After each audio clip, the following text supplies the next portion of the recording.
शालेय विद्यार्थ्यांच्या सुरक्षिततेच्या पार्श्वभूमीवर आता शालेय बस चालकांची तपासणी होणार.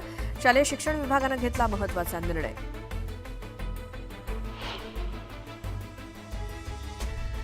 समृद्धी महामार्गावरील इगतपुरी ते आमणे मार्गाला प्रवाशांची मोठी पसंती. अवघ्या 24 तासात सुमारे 40,000 वाहन चालकांचा प्रवास.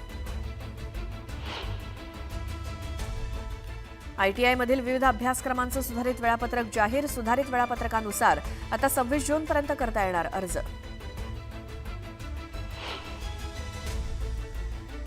11वीसाठी ऑनलाईन प्रवेश प्रक्रियेत अर्ज अपूर्ण असणाऱ्यांनाही नोंदणी करता येणार. कॉलेजचा पसंतीक्रम भरता येणार असल्यामुळे मोठा दिलासा.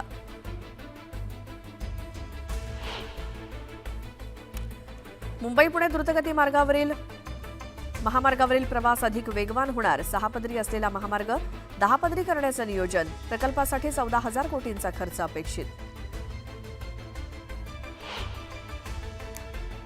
पिंपरीमध्ये पर्यावरणपूरक उपाययोजना करणाऱ्या गृहप्रकल्पांना प्रोत्साहन देण्यासाठी अनोखा निर्णय. महानगरपालिकेकडून ग्रीन सोसायटी उपक्रमाला सुरुवात.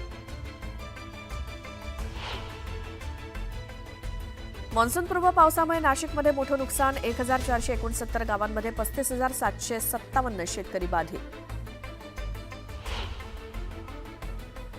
5 दिवसांच्या विश्रांतीनंतर येवल्याच्या ग्रामीण भागाला वादळासह पावसाचा तडाखा. पावसामुळे गावातील अनेक घरांचं नुकसान.